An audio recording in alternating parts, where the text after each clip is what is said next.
Hello बच्चों, स्वागत है आप सभी का। तो बच्चों बहुत ही प्यारे क्वेश्चन है आपके लिए, तो ध्यानपूर्वक देखिएगा।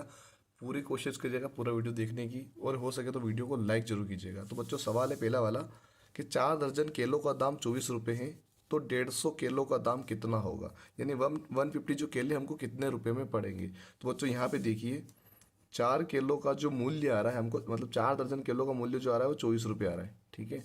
अब एक दर्जन के अंदर होते हैं बच्चों 12 केले। ठीक है। 12 केले और एक दर्जन में, तो 4 दर्जन में कितने केले हो जाएंगे। 12 चौक 48। दर्जन का मतलब होता है बच्चों 12। तो किसी भी चीज़ का दर्जन आता है मतलब कि वो 12 काउंट करते हैं। तो यहाँ पर 48 केले मिल रहे हैं हमको, मतलब कि 24 रुपये में हमको कितने मिल रहे हैं, 48, क्योंकि 4 दर्जन को हमने कन्वर्ट कर लिया केलों में। तो 48 केले हो रहे हैं, तो 48 केले हमको पड़ रहे हैं 24 रुपये में। ठीक है। यानी कि जितने पैसे उसके डबल हमको कितने मिल रहे, केले मिल रहे। यानी 98 का एक हो रहा है, तो अपने पास 150 है। तो 150 किसका डबल हुआ, 75 का डबल है कि नहीं, 150। यानी कि अगर हम 98 का एक केला खरीदते हैं तो 75 में हमको कितने मिल जाएंगे, 150 मिलेंगे कि नहीं मिलेंगे। बिल्कुल में इसका आंसर हो जाए बच्चों थर्ड वाला। अगला क्वेश्चन है 48 वाला। कोई धन 5 वर्षों में साधारण वार्षिक ब्याज की दर से 2 गुना हो जाता है, तो दर कितनी होगी बच्चों। ये हमने लास्ट वीडियो में डाला था, तो बच्चों अब इसको दे रहे हैं होमवर्क में, ये आपको करना है। ये हमने पिछले वीडियो में डाले थे, तो इसको आपको होमवर्क में करना है, ध्यानपूर्वक देख के सोल्व करना है। ठीक है। जल्दबाजी नहीं करना है, बहुत ही शॉर्ट ट्रिक बताई थी इसकी, आपको घर पे ट्राई करना है, और इसका आंसर कमेंट जरूर करना है। आपका नाम भी जरूर लिखिएगा, आप कहाँ से, और आपका नाम भी उसमें लिखिएगा। 49 वाला सवाल देखिए, प्रथम 4 अभाज्य संख्याओं का योग। अभाज्य संख्या शुरू होती है बच्चों 2 से। प्रथम की बात हुई तो शुरुआत होती है 2 से, फिर होता है 3, फिर आता है 5, 5 के बाद आता है 7। ये प्रथम 4 अभाज्य संख्या हमने यहाँ पे लिख दी। इन सबको जोड़ देंगे, 7 और 3 हो जाएंगे 10, 10 और 5 हो जाएंगे 15, 15 और 2 हो जाएंगे 17। इन सबको जोड़ेंगे तो कितना हो जाएगा, 17। तो बच्चों अपना आंसर होगा 17, जो कि है फोर्थ वाला। क्वेश्चन नंबर है 50। ये थोड़ा ध्यानपूर्वक देखिए, क्योंकि ऐसे सवाल एग्जाम में बनते हैं और ये बहुत आसान होते हैं, बस ध्यानपूर्वक देखने की और समझने की जरूरत है। यहाँ पे एक विद्यालय में 70% लड़के हैं। ठीक है। टोटल देखिए, जितना भी परसेंटेज होता है विद्यालय में, लड़का और लड़की मिला के होता है 100%। उसमें से 70% उन्होंने बोल दिया लड़के हैं। ठीक है। तो 30% लड़कियां होगी। 70% का लड़के हैं तो 30% लड़कियां होगी। यहाँ पे बी लिख देते यानी बॉयज, और यहाँ पे जी लिख देते यानी कि गर्ल्स। ठीक है। तो 30% लड़कियां होगी, क्योंकि सामने लिखा है 70% लड़के हैं। यदि लड़कियों की संख्या 756 है, यानी जो 30% जो लड़कियां हुई है उसका कितना आ रहा है, 756 आ रहा है। कितना आ रहा है, 756। 30% लड़कियों का आ रहा है 756। तो हमको क्या बताना, लड़कों की संख्या बतानी है। तो 30% के हिसाब से हमको समझना पड़ेगा कि लड़के कितने हैं। ठीक है। हिंट मिली अपने को 30%, जो कि नंबर में बताया गया है। 30% हमने इसके माध्यम से निकाला, जो कि लड़कियों की संख्या है, और लड़कियों की संख्या हमको नंबर में बताई गई है, 756 उनकी संख्या है। ठीक है। अब हमको 70% निकालना है बच्चों। अगर मैं 1% लेके आ जाऊँ, 1% कितना होता है। ठीक है। तो ऑटोमेटिक में 70 का उसमें गुणा कर दूंगा, तो हमारा आंसर आ जाएगा। तो 1% निकालने के लिए 756 में हमको 30 का भाग दे देना है। 756 में हमको क्या करना है, 30 का भाग देना है। 30 दूनी कितना होता है बच्चों, 60। कितना बचेगा, 15 बचेगा, ऊपर से उतारे 6, 3 पंजे 15, यानी कि 150 आ जाएगा। यहाँ पर कितना बचेगा, 6 बचेगा। पूरा कर जाए, भाग न जाने की दशमलव, यहाँ पे हो जाएगा 0। 30 दूनी 60, यानी हमारा जो 1% आया वो कितना आया, 25.2 आया। कितना आया, 25.2। मतलब कि टोटल हमने निकाला पूरी कक्षा में, टोटल 1% बच्चा की तैयारी करनी है। यहाँ पे 1% आ रहा है 25.2 लड़कियाँ, मतलब 2 लड़कियाँ आ रही है यहाँ पे। तो लड़कों लड़कियों का जो एवरेज होता है 1% हमने निकाल लिया है। ठीक है। ओवरऑल निकाला 1% इसके माध्यम से। तो अगर मैं इसमें 70 का गुणा कर दूं तो लड़कों का नंबर बाहर आ जाएगा। तो क्या करेंगे, 3 जीरो लग जाएंगे, पहले जीरो का गुणा किया तो गुणा लगाएंगे। 7 दून 14 का 4, हासिल आया 1। 7 पंजे 35 और 1 36 का 6, हासिल आया 3। 7 दून 14, 14 और 3 हो जाएंगे 17। 0 4 6 7 और 1, एक संख्या है यहाँ पे दशमलव के बाद, तो एक संख्या के दशमलव बाद हम भी लगा देंगे।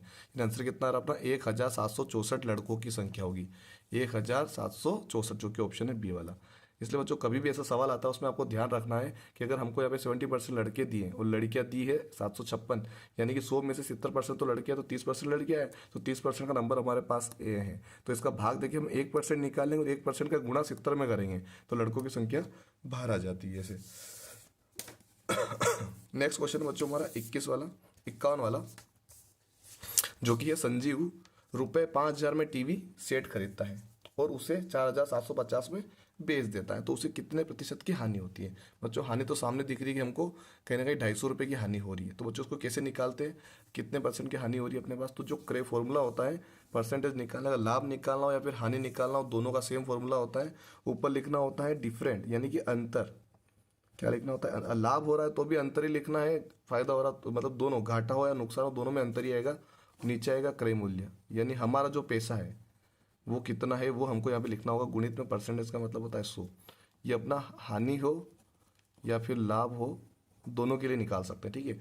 ऊपर अंतर आएगा, अगर यहाँ पे अगर ज़्यादा 5000 से ज़्यादा होता तो लाभ होता। वो अंतर लिखना, इन दोनों संख्याओं का अंतर कितना है। अब अंतर है अपने पास कितना है, यहाँ पे 250 अंतर है। कितना है, 250। और क्रय मूल्य क्या होता है, जितने में हम लेके आए, टीवी हमको कितने में लेके आए, इतने में आए, कितने 5000 में लेके आए थे। ये मूलधन हमको यहाँ पे लिखना है जो हमको पड़ा, और यहाँ पे गुणे में आ जाएगा 100। इसको सोल्व कर देना, अपना आंसर आ जाएगा। तो 2 जीरो से 2 जीरो गए, 1 जीरो से 1 जीरो गया, ठीक है। काट देंगे, 5 से 25 5 बार में कट जाएंगे, यानी 5% का उसको क्या हो रहा है बच्चों, हानि हो रही है। आंसर आ जाएगा इसका चौथा वाला, 5% इसका आंसर होगा। नेक्स्ट क्वेश्चन बच्चों 52 वाला, दो संख्याएं 3:4, 3:4 के अनुपात में है, यदि इनका लस लघुत्तम समावर्तक 240 है तो दोनों में से छोटी संख्या होगी। अब अपने को अनुपात तो दे दिया है, हमको संख्या नहीं दी। अब देखिए बच्चों, कभी भी ध्यान से देखिएगा, जब हमको लस दिया है तो किस तरीके से हम निकाल सकते हैं। तो यहाँ पे बच्चों हम करेंगे किस तरीके से, ध्यान से समझिए। यहाँ पे हम ले लेंगे 3:4 यहाँ पे दिया गया है, और उनका जो एलसीएम है वो कितना दिया गया है, 240 दिया गया है। तो माना ये 3x और 4x के अनुपात में, क्योंकि कहीं ना कहीं ये छोटी चीज़ है अनुपात, यानी कि कहीं ना कहीं छोटा रूप करके दिया गया है अनुपात के रूप में, तो कहीं ना कहीं किसी का ना किसी का मल्टीपल होगा ही होगा इनके साथ में, तब जाके वो संख्या बाहर आएगी। अब यहाँ पे लस क्या होता है ये समझ लीजिए। लस किस तरीके से, इन दोनों का लस कैसे निकाल सकते हैं। अगर मैं 3 और 4 का एलसीएम निकालूँ तो 2 से चला जाएगा एक बार में, फिर 2 से करेंगे तो फिर एक बार, फिर इनसे करेंगे एक बार में। 2 दून 4, 4 3 12, यानी इन दोनों संख्याओं का एलसीएम कितना आ रहा है, 12। यानी इन दोनों का क्या आ रहा है, मल्टीपल 12x आ रहा है। किसके इक्वल में, एलसीएम क्या होता है, दोनों संख्याओं का मल्टीपल, है ना, जो कि एक संख्या से कट सके। तो यहाँ तो किसके इक्वल में आ जाएगा, 240 के यहाँ पे इक्वल में आ जाएगा। तो 12 को हम उधर भेजेंगे यहाँ से, तो बटे में आ जाता है, यानी कि भाग में आ जाएगा। तो 12 से काटेंगे तो 12 दूनी 24 होता है, यानी कि 20 आया। एक्स मान कितना आ गया, 20 आ गया। तो 20 का गुणा हमको छोटी संख्या का पूछा गया, छोटी संख्या क्या होगी, तो छोटी संख्या 3 है, और 3 का गुणा हम 20 में कर देते हैं। 3 का गुणा हम 20 में कर दें, कितना आ जाएगा, 20 तिया 60 हमारा आंसर होगा। और बड़ी संख्या पूछता तो 20 चौक 80 अपना आंसर होता, ठीक है। यहाँ पर ध्यान समझिए, कभी भी एलसीएम पूछा था जिसमें दोनों संख्या अलग अलग, एक के पहाड़े से नहीं आती, इन दोनों का मल्टीपल जो होता है उसको एक के रूप में लिख के इसमें भाग देना होता है, जो कि एक्स का मान हम निकालेंगे। इनका दोनों का मल्टीपल 12 आया, एक्स के बटे में 12 लगाया, 12 दून 24 हुआ, 20 आंसर आया।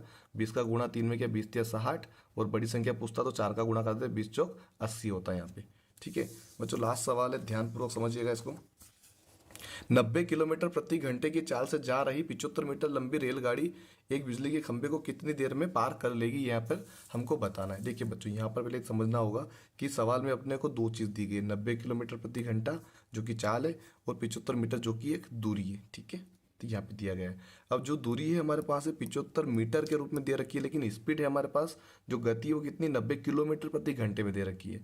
तो हमको पता है, आपके ऑप्शन भी देखिए सेकेंड में आ रहे हैं, तो इसको किलोमीटर को पहले मीटर में चेंज करना पड़ेगा। जब मीटर में चेंज करेंगे तब जाके इसमें हम इसको सोल्व कर पाएंगे, ठीक है। तो पहले 90 किलोमीटर को अगर हमको मीटर में चेंज करना है, जब भी हमको मीटर में चेंज करना होता है तो 5/18 का मल्टीपल में जाना होता है, ये फॉर्मूला होता है, ठीक है। मीटर में जाना होती होगा, अगर किलोमीटर में अगर हमको जाना पड़ता तो 18/5 करना पड़ता, क्योंकि अगर किलोमीटर में दिया है तो मीटर में जाएंगे। मीटर में अगर हमको किलोमीटर में जाना हो तो 18/5 होता है, इसका उल्टा करना होता है। लेकिन अभी हमको 5/18 लेना है, क्योंकि हमको मीटर में बदलना है, क्योंकि हमारे पास जो लंबाई है वो मीटर में दे रखी है। तो 18 पंजे कितना होता है, 90 होता है। वो 5 में 5 का गुणा करेंगे तो 25 मीटर प्रति सेकेंड इसकी स्पीड में कन्वर्ट हो गया। ये 25 मीटर प्रति सेकंड की उसकी स्पीड है। हमने किलोमीटर को मीटर में चेंज कर दिया और घंटे को चेंज कर दिया सेकंड में, जो कि 5/18 के रूप में हम चेंज कर सकते हैं मीटर में चेंज करना हो तो। अब क्या होता है, हमको निकालना क्या है, समय निकालना, उसको कितना टाइम लगे। समय बराबर होता है दूरी बटा चाल होता है। क्या होता है, दूरी बटा चाल। तो दूरी अपने पास है 75 और चाल है हमारे पास 25 मीटर पर सेकेंड, क्योंकि मीटर में तो मीटर से काटेंगे। 25 से कम 25 तिया 75, यानी 3 आंसर अपना आएगा, 3 सेकेंड। कितना आंसर आएगा बच्चों हमारा, 3 सेकेंड अपना होगा आंसर होगा। तो आई होप आपको समझ में आया होगा। कोशिश की हमने समझाने की, क्योंकि बहुत सारे वीडियो होते हैं जो कि आसानी से नहीं समझा सकते हैं, लेकिन पूरी कोशिश करते हैं कि हम इस 10 मिनट के वीडियो में समझा सकें। लॉन्ग वीडियो धीरे धीरे हम आगे लेके शुरू करेंगे, बड़े वीडियो बनाएंगे जिसमें और थोड़ा सा डिटेल में जाएंगे और अच्छे से और समझेंगे। आई होप आपको वीडियो समझ में आएगा, तो लाइक कर दीजिएगा। धन्यवाद।